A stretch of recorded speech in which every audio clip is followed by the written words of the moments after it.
스튜디오 실리콘밸리와 함께하는 샌호세 라이브.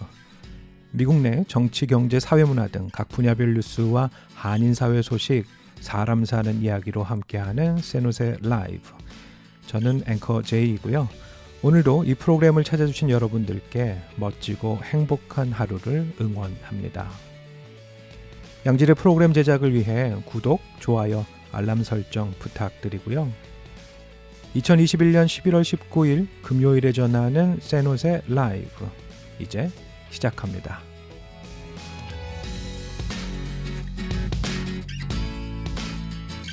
미국 조 바이든 대통령은 어제 파이자 제약으로부터 1천만 명분의 코로나 치료제를 구매했다고 밝혔습니다. 바이든 대통령은 성명을 통해서 자세한 내용을 소개했는데요. 파이자가 치료제를 개발했다는 소식을 접하자마자 충분한 양을 확보하라 지시했고 이번에 구매를 하게 된 것입니다. 이번에 구매한 물량은 연말부터 내년까지 전달을 받게 되는데요. 미국 국민이라면 무료로 쉽게 치료제를 구할 수 있게 되었다는 점에서 팬데믹 극복을 위한 매우 중요한 이정표가 되리라 여겨집니다. 바이든 대통령의 성명과 동시에 파이자 역시 동일한 내용을 발표했는데요.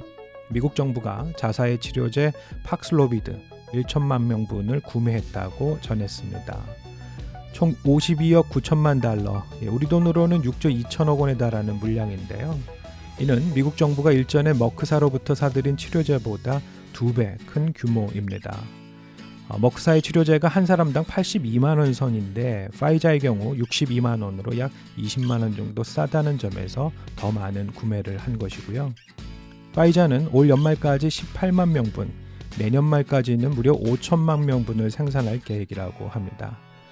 이번 치료제는 임상 실험 결과 코로나로 인한 입원과 사망 확률을 89%까지 낮춰준다는데요. 미국 내 코로나 상황이 악화되는 와중에 매우 좋은 소식이라고 하겠습니다.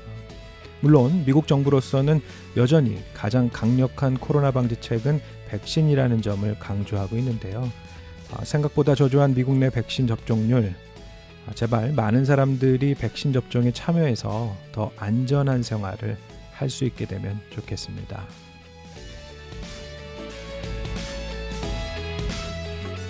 한편 미 연방정부의 이 같은 노력과 달리 코로나 방역 조치에 반기를 들고 있는 주가 있는데요. 바로 미국 동남쪽 끝자락에 위치한 플로리다입니다.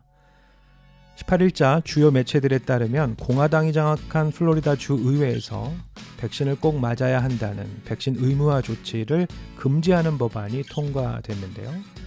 이는 반드시 백신을 맞아야 일할 수 있다는 업체에 대해 이를 거부할 권한을 노동자들에게 준 것입니다. 평소 바이든 대통령에게 반기를 들어온 론 디샌티스 플로리다 주지사, 해당 법안 제정에 앞장을 섰고 통과 즉시 서명을 약속했는데요. 그런 만큼 이번 법 제정으로 백신 의무화를 금지하는 주가 된 것입니다. 이번 법안의 핵심 내용은 이렇습니다. 기업이나 어떤 조직체가 고용을 조건으로 코로나19 백신을 요구할 경우 벌금이 부과되는 것인데요. 리틀 트럼프로 불리는 디샌티스 주지사, 팬데믹 기간 내내 조 바이든 행정부의 백신 및 마스크 착용 의무화 조치를 비판해왔고 심지어 최근에는 연방정부를 대상으로 소송을 제기한 상태인데요. 백신 접종과 마스크 착용은 철저히 개인의 자율에 맡겨야 한다는 것인데 이런 생각이 드네요. 개인의 자율에는 분명히 찬성합니다. 하지만 팬데믹이라는 사회적 위기 속에서 백신을 맞지 않고 마스크도 쓰지 않겠다는 개인의 자유가 만약 다른 사람의 건강을 해치고 결국엔 타인의 생명과 자유에 해악을 끼치게 된다면 그것을 과연 참된 자유라 말할 수 있는지 좀 고민해 봐야겠습니다. 아무튼 플로리다 좀 쉽지 않네요.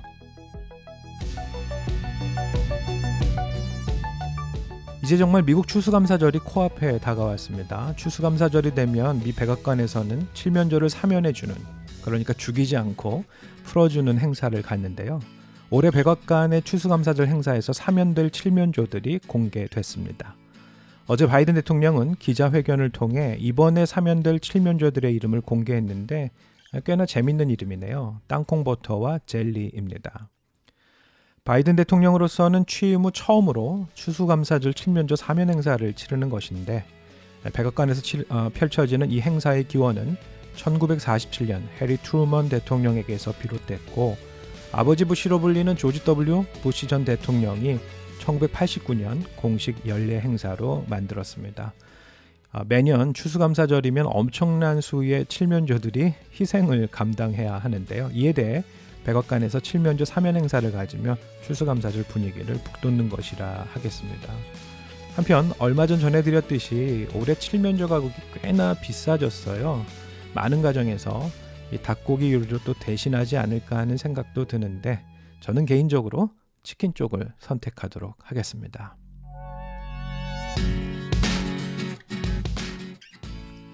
최근 가장 핫한 사업 분야라고 하면 메타버스라고 하겠는데 얼마 전 페이스북에서 메타로 사명을 바꾸며 본격적으로 메타버스에 뛰어든 메타가 미국 내 검찰의 조사 대상이 되어졌습니다. 18일자 월스트리트저널에 따르면 캘리포니아를 포함 여러 주의 검찰이 메타가 운영하는 인스타그램에 대해 공동 수사에 착수했다고 하는데요. 특히 인스타그램이 어린이에게 미치는 부작용에 대해 공동 수사를 시작한 것입니다. 이들이 집중해보고 있는 것은 인스타그램의 모 회사인 메타, 즉 예전 페이스북이 어린이에게 유해한 환경을 조성해 소비자 보호법을 위반했는지 여부인데요. 특히나 메타가 어린 사용자들의 인스타그램을 더 오래, 더 자주 접속하도록 유도하기 위해 어떤 방법을 사용했는지에 집중하고 있습니다. 최근 메타 내부로부터 이미 인스타그램이 10대 청소년들의 정신건강에 유해하다는 사실을 모른 채 했다는 그런 내부 고발이 있었는데요. 이에 더해 캘리포니아, 뉴저지, 매사추세츠, 네브라스카 등 최소 8개 주의 검찰들이 수사에 나선 것입니다. 만약에 들려지는 바대로 이 메타가 자사의 주가를 끌어올리기 위해 미성년자에게 미치는 부정적 영향을 은폐한 것이 사실이라면 앞으로 좀 더 심각한 문제가 되지 않을까 싶고요. 실제로 인스타그램이 청소년들의 자살률을 높이는 등 유해하다는 것을 메타 내부적으로 인지했다는 것이 밝혀지면 이 또한 법적인 문제에 앞서 기업의 공적 책임을 망각한 것이라고 하겠습니다. 저는 인스타그램보다는 페이스북을 즐겨하는 아재라서 상관이 없지만 당장 저희 아이만 해도 매일 인스타그램 보고 있거든요. 20대들의 정신건강 정말 중요하겠습니다. 온라인 시대를 살고 있는 요즘인데요. 이제 약국마저 온라인이 대세로 들어서면서 미국 최대 약국 체인인 CVS가 매장 축소 계획을 밝혔습니다. 어제 미국 내 주요 언론들에 따르면 CVS 헬스는 앞으로 3년에 걸쳐 미국 내 900개 매장의 문을 닫기로 했다는데요. 이는 전체 매장의 10%에 해당하는 규모입니다. 이번 결정은 온라인 구매를 선호하는 최근의 소비 경향에 적응하려는 조치인데요. CVS 헬스는 앞으로 디지털 매장의 성장에 초점을 맞추겠다고 밝혔고요. 남겨진 오프라인 매장의 경우 독감 예방접종부터 건강검진, 치료, 정신건강 서비스까지 다양한 의료 서비스를 제공하는 장소로 일종의 의료 허브로 운영될 것이라고 합니다. 저 같은 경우도 안과에서 처방한 약을 온라인으로 주문하고 직접 배송을 받는데요. 이번 CVS의 새로운 계획, 약국의 온라인 시대를 가속화하고 있습니다.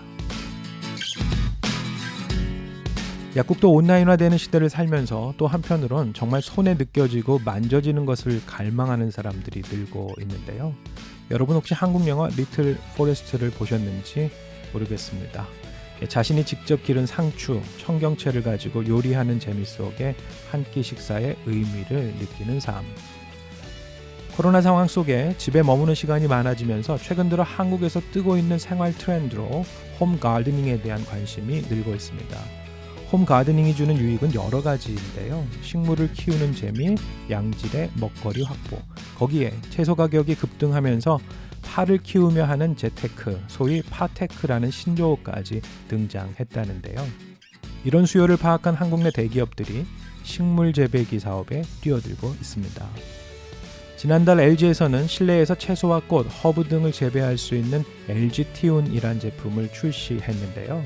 소형 냉장고처럼 생긴 제품인데 그 안에 씨앗을 넣어두면 LED 빛을 통해 자동으로 적정 온도를 맞춰주고 주기적으로 내부 물탱크만 갈아주면 계절에 상관없이 각종 채소의 수확이 가능하다고 하네요.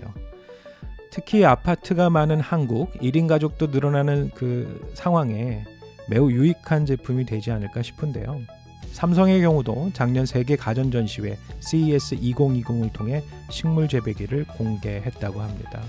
향후 전 세계적으로 실내 농업 시장이 연평균 9.4%씩 성장하고 있고 2026년이 되면 그 시장 규모가 248억 달러, 약 29조 원에 달할 것이라고 하는데요. 매년 한국의 트렌드 경향을 소개해온 서울대 김난도 교수는 이미 내년 트렌드로 러스틱 라이프, 시골스러운 삶을 소개하고 있습니다. 미국에 살면서 뒷마당에 텃밭 가꾸시는 분들이 많이 부러웠는데 이참에 저도 가정용 식물 재배기 구매를 고려해 봐야겠습니다. 저녁 식탁에서 구운 삼겹살을 바로 부엌에서 재배한 상추에 싸서 먹는다. 상상만 해도 좋네요.